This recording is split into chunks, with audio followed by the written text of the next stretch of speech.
This is an M-rated game, so viewer discretion is advised. Paradise Killer. I love murder mystery games. It's one of my favorite genres to play. However, it can go horribly wrong if not done correctly. For every great murder mystery game like Phoenix Wright or Danganronpa, or even Ghost Trick, there are ones like LA Noire or honestly, this game. This title has all the style as something that I thought could be really fun. But the problem was the story was terrible. The world was not interesting to explore, and the ending trial sequence is just so dull. This is an open world detective game. You can go anywhere and track down clues in any order you want. It's not always easy to get to where you want to go, but with enough determination, you can make it. There's a lot on the surface to like here. It's just too bad it's wrapped up in a world that I just didn't want to explore. You play as Lady Love Dies. Okay, I already know some of you are like, what? What's with that name? Almost everyone on this island has an odd name. You're just gonna have to roll with a lot when it comes to this title. She gets pulled out of her solitary confinement cell to solve the murders of the council of the group they're part of. So your task is talk to everyone and search everywhere for clues to figure out who the murderer or murderers are. And when you're ready, go to the judge and start up the trial. I'll talk about the trial in a few minutes, but let's get started with the investigations. They give you a very helpful indicator that you can turn on and off to help you find the suspects in the case. That's about the only helpful thing they'll do for you. After that, you're pretty much on your own. And to be fair, it's easy to figure out as they've simplified everything. Just find a person to talk to, use up all their dialogue options, and trust me, you're going to need to do that or their exclamation mark over their name won't go away, and you need those to help you figure out who still has a dialogue option. After you do that, you move on to another suspect, and so on and so on. All of the suspects are spread throughout the map, so it's a chore to have to find and talk to them over and over again, since one of them, which is on one part of the island, might have information on someone that's on the other side of the island. And for over 10 hours, I just ran back and forth, trying to find all the dialogue options and gathering evidence along the way. It was very tedious to do this. Now, there is a fast travel system with a lot of checkpoints, so you might be wondering, why wouldn't I just use that? Well, those systems cost 1 blood crystal. That's the currency of the world. Those crystals are found throughout the world. Usually you have to go out of your way to find them, and they were very limited. So it costs 1 blood crystal to set up a fast travel marker from that save point. And I think that's totally fair. But what's total bull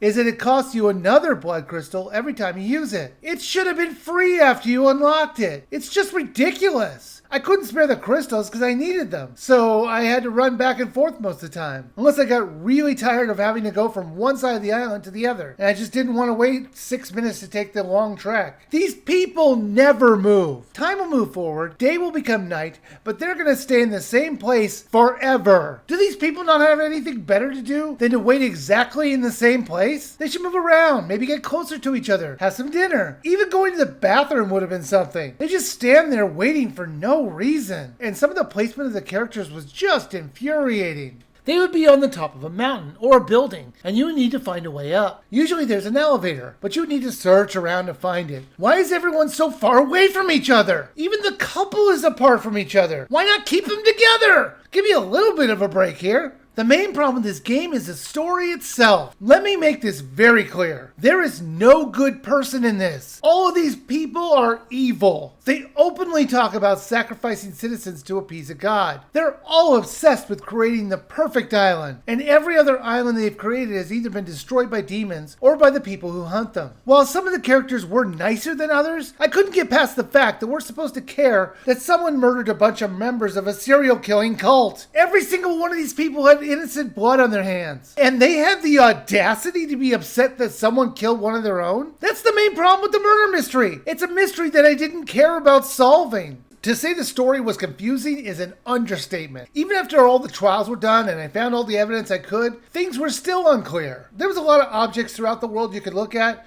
and I guess it expanded the backstory of the world, but overall most of it kind of felt pointless. I do know it's possible that I missed the point of the story, and maybe they were like the good guys, like the military in the movie Cabin in the Woods. Sure, it's possible, I guess, but I don't want to solve a murder in their ranks as much as I don't want to solve it on this island. Other than the murder, this whole story is about ending this island. The title is called Paradise Killer because it's about killing the island called Paradise. They do a ritual to make a new one, and they're on the tail end of the 24th island they made. So you might think the island is going to go away and you're on a time limit. But you're not. Take as long as you want. The places that you explore look interesting, but it was a little confusing to find your way around. They do offer you the worst map ever invented to help you. Look at this thing! It's so tiny!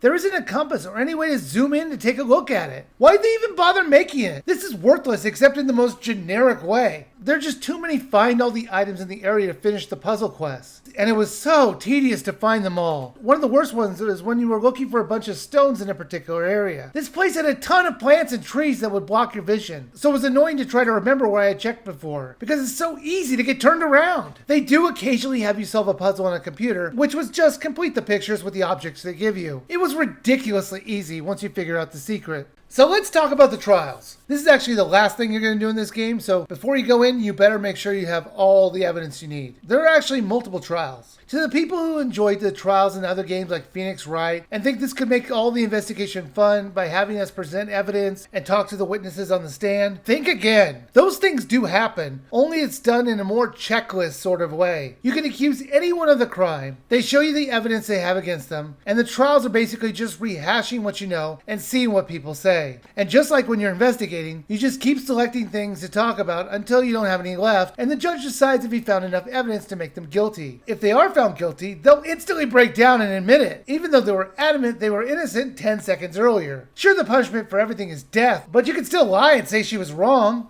Each trial takes about 5 minutes. It's crazy how boring they made this part. Now, like I mentioned at the top of this review, this is an M-rated game. Well, it's an M-rated game that is oddly censoring itself. Lewd gestures and visuals are censored as well as bad language. Whenever someone used hard language, they censored it. Why bother when you already have an M rating? Paradise Killer had a great style to it. However, it's wrapped up with unlikable people, a world that is not fun to explore, and overall boring gameplay. There were parts of the story I found interesting, like how did the killer get past the multiple locks to get into the chambers to kill the council. However, when it came down to figure out who killed the characters, it just wasn't as compelling. I think you should just skip this game. Even if you're a fan of detective games and you're okay with the subject matter, the way they make you go back and forth to talk to people made it really dull to play. This could have been better with a more interesting story and a free fast travel system. I can see the creators actually trying to make a good game here, but the execution was done so poorly, I would say just skip this game.